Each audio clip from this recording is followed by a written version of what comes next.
As a head football coach, Tony Dungy led the Tampa Bay Buccaneers to the NFC Championship game, and he won a Super Bowl with the Indianapolis Colts. These days, Dungy still lives in the Tampa Bay area, and recently, we were the only video crew invited along as Dungy spent a day delivering a message of hope to inmates at a maximum security prison. I know you're in a place where there's no space or time. We're going to Hardy Correctional Institution, and we're basically going to talk about the future and try to give some encouragement to some of the young men that are there.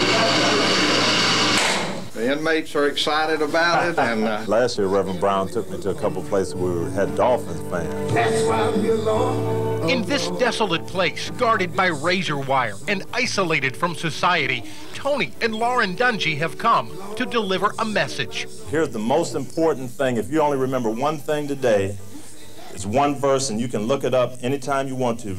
Genesis chapter 39, verse 20. And the verse says, "But while Joseph was there in prison, the Lord was with him." And 1,100 inmates listened. While Tony Dungy was the coach of the Buccaneers, the Lord was with him. When we were 3 and 4, and our quarterbacks were hurt, and people didn't have faith in us, and nobody thought we'd win another game, but the Lord was with us. And that's the bottom line. The thing that's just kind of shocking about the whole thing is how young the guys are. When you go to maximum security prisons, you expect to see old, hardened people, and it's just a different image. It's really like looking at the guys that I talk to every day, and you just feel a lot of compassion, you really do. I've been impressed when I've gone.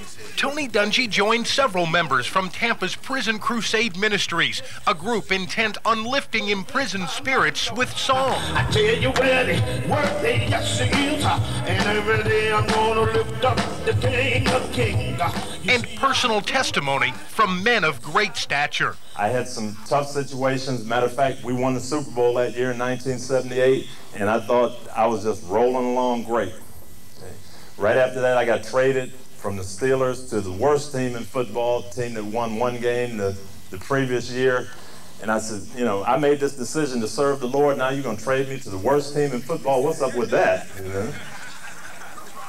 But there you go, the trials. Everything is not supposed to be perfect. Everything is not supposed to be the way we want it. God is going to test us out to see if we really, truly, we say we serve him, but when it push comes to shove, am I going to do what he wants me to do? His mere presence brought hope and rekindled faith. Yeah, you're my hero, man. You did. I'm a diehard. 78. I got a tattoo on my chest. You got a tattoo?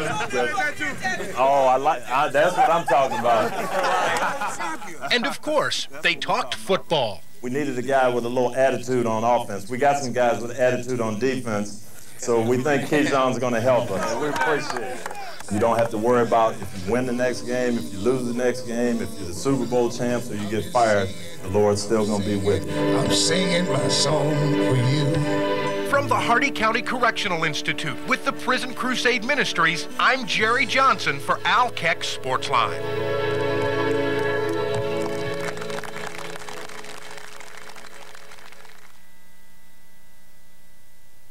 Jerry Johnson joins us now, and the record is still intact. Hey, you can't tell anybody that. You haven't seen the story yet. That's why they're watching us to find out. I'm asking you a question. I'm not going to tell you. You have to watch. Don't tell me. Hold it back. There was high drama tonight at Brandon High School. A 28-year-old winning streak on the line at the Eagles' Nest.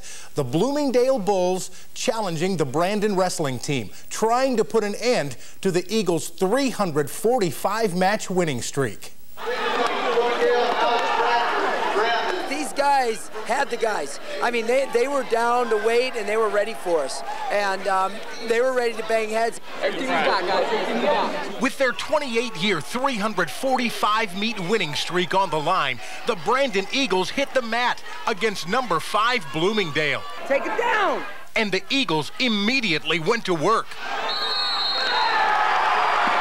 pinning the Bulls at 100 pounds, at 140, and at 142.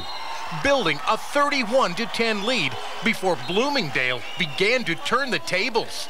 McCain battling Bartolome, you know, that was a classic battle. I mean, you know, we were winning 2-1, and then it was 3-1, and then they come back with a takedown, make it 3-3. Then it's all guts, and then there was a move right there with a count either way. Then it was a classic third period match. You know, who really rose up, and you know, I started to see that in our guys, and that's what it takes to go to the state tournament. The Bulls scored falls at 154 pounds, then at 173. But at 191, Brandon senior Nick Ferrario scored the decision that gave Brandon victory. I felt great.